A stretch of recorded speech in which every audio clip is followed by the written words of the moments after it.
এক গাছে এক শাকচুন্নি ঘুমিয়ে থাকতো। ঘুমিয়ে ঘুমিয়ে সে খুব বিরক্ত হচ্ছিল। গাছের উপরে শুয়ে শুয়ে বিরক্ত হয়ে গেলাম। এই রাস্তা দিয়ে একটাও মানুষ আসছে না যে ভয় দেখাবো। ওই ওই তো মনে হচ্ছে দূর থেকে একটা মানুষ আসছে। অনেকদিন পর এবার একটু মজা করব।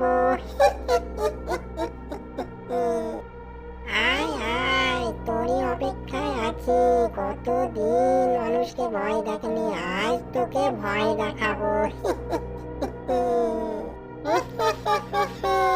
দেখতে পাচ্ছিস আমাকে? আজ তোর ঘাড় মটকাবো। আজ আমার হাত থেকে তোকে কেউ বাঁচাতে পারবে না। আরে আরে, এ তো একটা শাকচুন্নি। এ তো আমাকে ধরে ফেলেছে।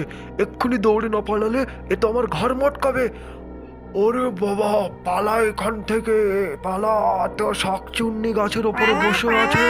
কত দূর পালিয়ে যাবি? আমিও তোর পেছন করব, তোর বাড়ি পর্যন্ত যাব। একদিন ঝিলিক তার মায়ের সঙ্গে খেলা করছিল। খেলা করার সময় হঠাৎ ঝিলিকের মনে পড়ল সে মামার বাড়ি বেড়াতে যাবে। মা, আজ চলো মামার বাড়ি থেকে ঘুরে আসি। হঠাৎ তোর আবার মনে পড়লো কেন মামার বাড়ি যাওয়ার কথা? মামার বাড়ি তো অনেক দিন হয়ে গেল পেরিয়ে আসা। কেন রে, এই তো সবে মামার বাড়ি থেকে ঘুরে এলি। মামার বাড়ি যাওয়ার জন্য কি কোনো মাস লাগে নাকি মা? ও তো এমনিতেই যে কোনো সময় বেরিয়ে আসা যায়। তুই তো জানিস তোর মামার শরীরটা এখন ভালো নয়। কে জানি কিছু সময় ধরে উল্টো পাল্টা বকছে। তাছাড়া এমনিতেই তোর মামা বাড়িতে থাকে না। তো কি হয়েছে মা? মামি তো আছে, তাছাড়া ঠাকুমা আছে। ঠাকুমার সঙ্গে তো অনেক দিন গল্প শোনা হয়নি। ঠাকুমা কত ভালো ভালো গল্প শুনিয়ে আমাকে ঘুম পাড়াতো। চলো না মা, ঘুরে আসি। ঠিক আছে, চল তাহলে ঘুরেই আসি একটু। তোর মামাকেও একটু দেখে আসা হবে এই সুযোগে। আমার সোনা মা, চলো তাহলে ঘুরে আসি মামার বাড়ি থেকে। তোর বাবাকে বলি আজ অফিস থেকে তাড়াতাড়ি বাড়ি ফিরতে। চল তাহলে তোর বাবাকে একটা বাড়ি গিয়ে ফোন করি। এবার ঝিলিক ও তার মা বাড়ির দিকে রওনা দিল। কই গো, আজ একটু তাড়াতাড়ি বাড়ি ফিরো, ঝিলিক মামার বাড়ি যাব বলছে। ও, তাই নাকি? তা ভালো কথা। আমি তো খুব কাজে ব্যস্ত। তা তোমরা দুজন মিলে গাড়ি করে চলে যাও, ঠিক আছে? বাড়িতে এসে দেখছে মামি বারান্দায় বসে চোখে জল মুছছে। মামি, কি হলো তোমার? তুমি কান্না করছো কেন? তোমার কি হয়েছে? কি বলবো রে ঝিলিক, তোর মামাকে রাত থেকে পাচ্ছি না। রাত্রিতে খেয়ে ঘুমাতে যায়, তারপর আমি গা হাত পা মালিশ করে দিয়ে দিব্যি সুন্দর ঘুমিয়ে পড়লো। কিন্তু হঠাৎ 1:30টা নাগাদ আমার চোখটা হঠাৎ খুলে যায়, আর দেখি তোর মামা বিছানায় নেই। এ কি কথা বলছে সুভদ্রা? হ্যাঁ দি ভাই, আমি রাত্রিবেলায় টর্চ নিয়ে এদিক সেদিক সব খুঁজলাম, কিন্তু আপনার দাদাকে আমি আর দেখতে পেলাম না।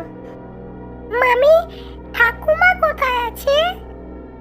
আর বলিস না, তোর মামা থেকে থেকে সময় ক্ষেত্রে চিৎকার করে উঠছে। তাই আমার শাশুড়ি মা গেছেন বট গাছের নিচে বসে থাকা সাধু বাবার কাছে। উনি এখনই ফিরবেন। মামি, তুমি আমাকে নিয়ে যাবে? তুই আবার ওখানে গিয়ে কি করবি? মামি, তুমি এ কথা আগে জানাওনি কেন মাকে? আমি আজকেই যেতাম তোদের বাড়ি, কিন্তু তোরাই তো আজকে চলে এলি।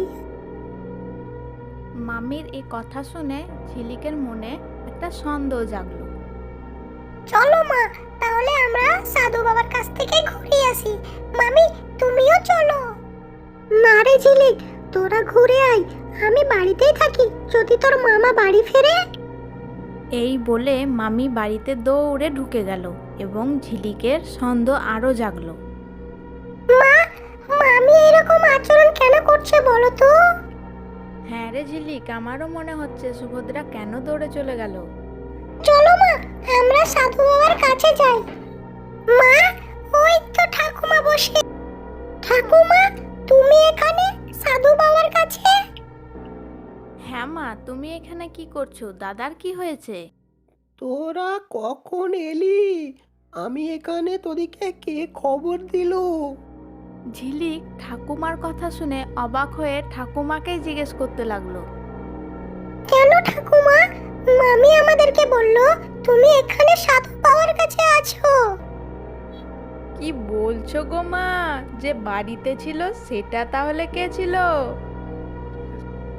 এ কথা একজনই বলতে পারবে, যে তোদেরকে এখানে পাঠিয়েছে। চল ওই বাড়িতে দেখি কে ছিল সে। এই বলে সাধু বাবা বাড়ির দিকে রওনা দিল। এইটা কি কোনো ঘর হলো? এ তো ভূত বাড়ির চেয়ে আর কিছু মনে হচ্ছে না। তোমরা বরং যা ইচ্ছা তাই করো, আমি মাসির বাড়ি থেকে একটু ঘুরে আসি। এই বলে ঝিলিকের মা মাসির বাড়ি চলে গেল।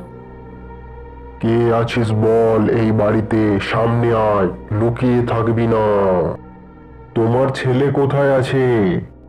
ও তো কাজের জন্য বাইরে গেছে। ওর আসার আগেই জিনিসটাকে বাইরে বের করতে হবে।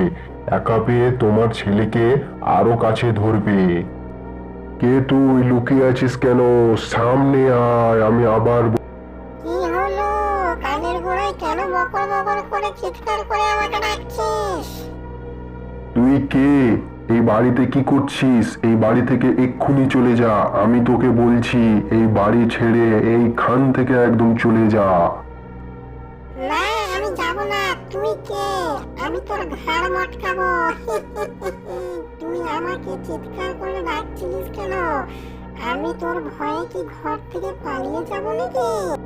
শাকচুন্নি পিসি, তুমি এই বাড়ি থেকে চলে যাও না পিসি, না হলে আমার ঠাকুমা এবং আমার মামা ভয়ে মরবে সব সময়। একটা বাচ্চা ছেলে তোকে বিনতি করছে, তাও তুই কি ওর কথা শুনবি না? আমার কথা না হলে শুনলি না, কিন্তু বাচ্চা ছেলের কথাটা তো শুনবি। তুই আমাকে পিসি বললি? আজ পর্যন্ত এইরকম ভালোবেসে কেউ কথা বলেনি রে। যাকেই কথা বলেছে সেই ভয়ে পালিয়ে গেছে। তোর কথা শুনে শুধুমাত্র আমি বাড়ি থেকে চলে যাচ্ছি, ঠিক আছে? এই বলে শাকচুন্নি বাড়ি থেকে চলে গেল এবং ঝিলিক খুশিতে নাচতে লাগলো।